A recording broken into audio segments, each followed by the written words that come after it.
Go Eagles. Go Eagles. Go Eagles. That's nice. Pretty nice. Eagle Pride. Flag. Oh, on you got flag. the joggers. We got our, yeah. Those are joggers. I think they're just regular sweatpants, but I look fat in them, so. That's where it's at, Pete. Something wrong with you, dude. Okay. So we're here for weigh-ins, defensive duels. Teams are trickling in. This event's going to be nails. Yeah. Yeah. I mean, real tough. Yeah. I talked to 3 Russells tonight. Sean Russell, his dad, and Dallas Russell. They're from Georgia. Okay. If you know Sean Russell, he's an All-American in Edinburgh. Yeah, yeah. He's here coaching, if you didn't know that. I didn't know that. There That's you go. awesome. You learned something new every That day. Roundtree, right? Yes. You know who else lives in Georgia? Who? Mr. Oatmeal Bar himself, Tom Shiflett. That He's down in Georgia, in Atlanta. you've been crushing Tom Shiflett with the It's with because the I didn't oatmeal give him bar a talk. He's my guy. He's my guy. He loves it that much. He's obsessed. Like, he has an unhealthy obsession with it.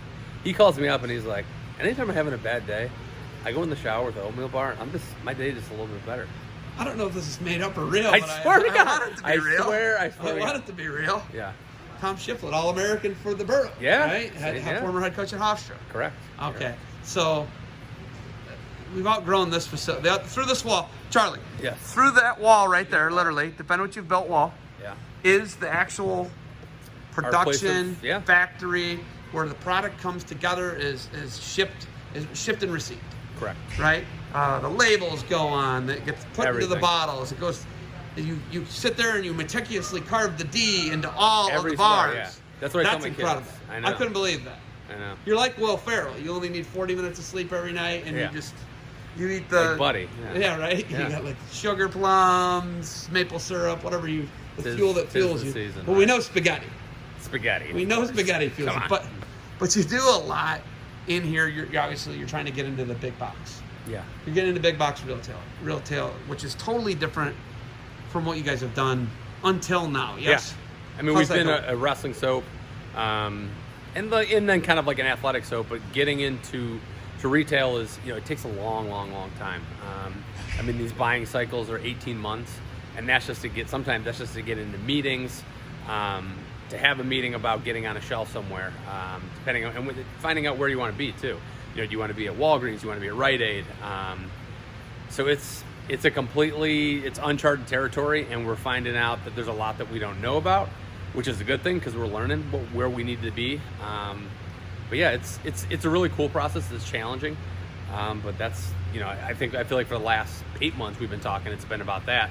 But again, like I said, I mean, this is an 18-month process, and that's just to get your foot in the door, and then there's a lot more that happens after that. Sometimes you're in New York City in boardrooms. Sometimes you're out in a production room shipping boxes. Yeah. Taping boxes, doing peanuts in a box to pack it. What is that like, having such a sliding scale and a broad spectrum of a job? To be honest, it's nice because every day is different.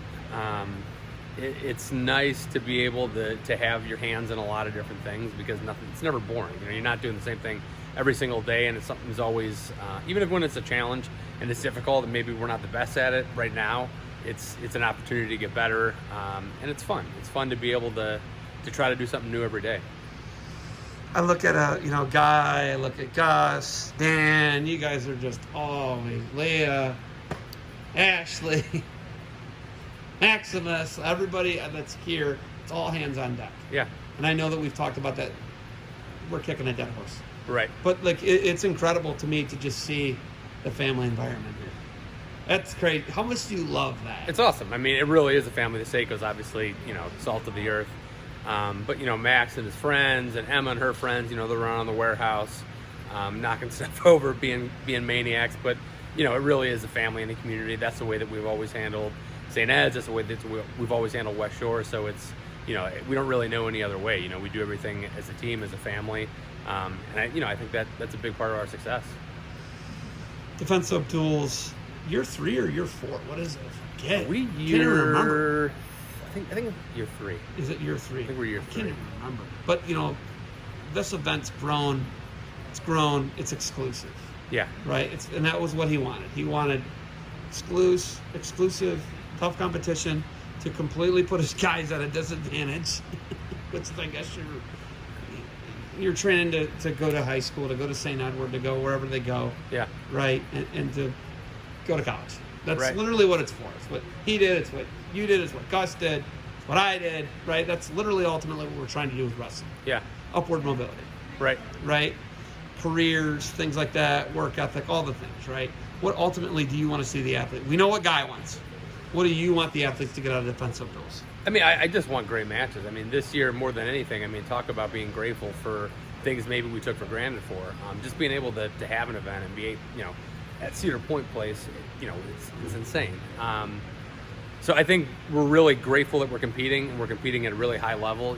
This year is going to be kind of a funky year with, kids that are maybe middle of the road, aren't wrestling, or kids that are new to the sport. Who knows? Maybe they're turned off by the sport, and they're not going to wrestle in the future, which is sad. But the guys that are really into it have the opportunity to do it. And, guys said this from the beginning, the guys that really want to wrestle are going to find a way to wrestle. And that's, exactly what we're doing. Normally we like to help out Cleveland State, use that as a fundraiser.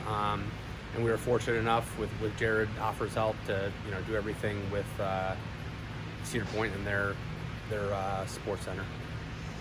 How sad do you think Guy is that it's not at Woodland? He gets like Oh, sure. flashbacks. Yeah, Guy attributes a lot of his success to, first and foremost, obviously Coach Bonacci, who's a legend in his own right.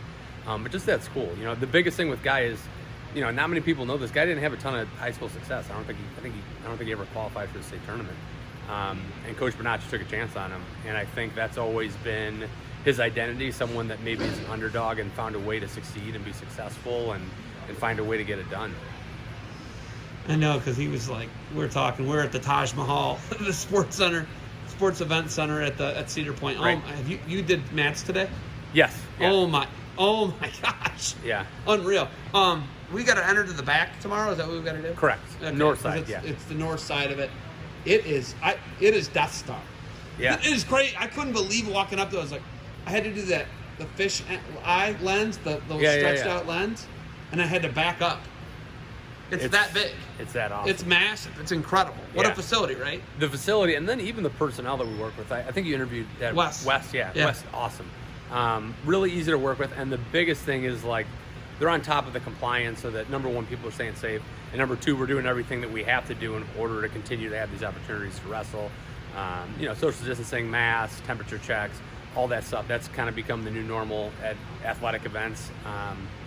So it's awesome. They've been really easy to work with, and they've taken care of a lot off our plate. And luckily, we have kind of our fearless leader for the defensive duels, which is the Mazer family.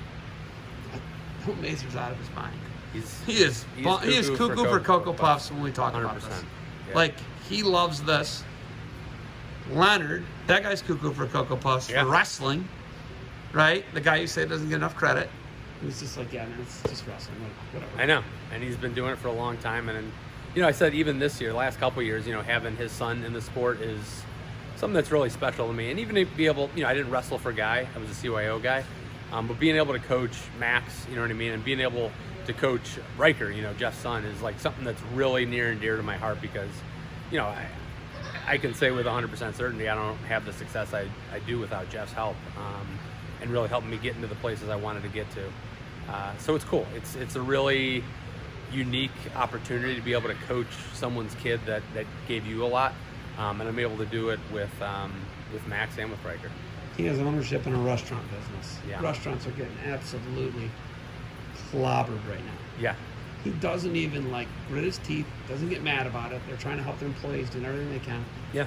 But I was like, you guys are on the opposite end of that spectrum. You're in the beneficial part. In a pandemic, you're a soap company. Yeah. And he was like, good for them, right time, and I like that attitude. Yeah. That's awesome. Yeah, and Jeff, I think if the shoe was on the other foot, Jeff would be the first one to do anything he could to help us. Jeff is on East 4th with Butcher and Brewer, and remember when they had those riots, everything got knocked out? Yes, I brought that up. He really didn't we mention had much. The Millbury Lake Strangler, Jeff Polk, called me and said, I like that guy. Yeah, he called me and said, hey, we're going downtown. Andy Gorski, Brian Roddy, and we went downtown, in a kind of an uncertain time, and helped clean up those businesses on East 4th. And Jeff was, on the front lines with everyone else too. It was a special thing. As sad as it was to see, Clevelanders destroy their own city, it was really cool to see, every race, every sex, every age group there down in the city helping, side by side. It was something special. Cleaning up all the damage because they went and destroyed it. It was bad. They looted it. Bad. They did everything. And Jeff, again, even then, it's like, talk about a time to feel sorry for yourself. And Jeff, didn't hang his head and say this sucks. He said, hey, we gotta, find a way to help ourselves, and we got to find a way to help our neighbors and in our community and our city. Awesome. You got anything else for me? No. Rock and roll tomorrow. Rock and roll. The It's Roar gonna be- brother, the one Roar brother. Let me tell you what he said. I guarantee, was it Mason? It had to be Mason. Older one. He said something that made me feel 1,000 years old. I was like, hey, you got any other hobbies? Oh, yeah, I like to play the bass. He's slapping the bass. Yep, slapping the bass, yeah. And he's quite good. He said that, and I said, whoa, what do you like? He goes, I like classic rock. And I was I go, what classic rock? And he's like, Red Hot Chili Peppers, Nirvana, 311, Metallica. Nirvana. He's the man, yeah. I'm like, that's not classic rock. I know. But I'm for like- him, if you look at, if we look at our age, classic rock, and actually about Mason, I have a good story. So Dave's daughter, Angie, Mason's mom, she's watching, you tagged me in the podcast we did, and so he's watching it. Angie's watching it on her TV, and she texted me and she goes, I'm listening to the podcast, and Mason runs downstairs and said, is Coach Charlie here? Because he was watching the He told me that. Yeah. He tried to tell me that. He's like, yeah, I thought that you guys were down there. Yeah. So he's like, I thought you were here. I heard it. And Yeah, he told me that. That's cool. All right. Life-saving. It's not classic rock. I know. What do grunge, you want? What do you alternative. want classic rock? Do you want like Motorhead? No, it's like Megadeth? Seeger, Kiss, Beatles, Eagles. Even though Lebowski doesn't like the Eagles. Beatles classic rock? Yeah, I'll go with that. Yeah. I mean, Skinner. maybe like Creedence? where's Led Zeppelin? We going Led Zeppelin? Oh, they're classic We going rock. the Who? I'm saying those Yes. are like the real ones. Yes. The Beatles. I'll throw them in there. I mean, we're gonna throw Andrea Bocelli in there while we're All at right. it. You got anything else for me? That's all we got, man.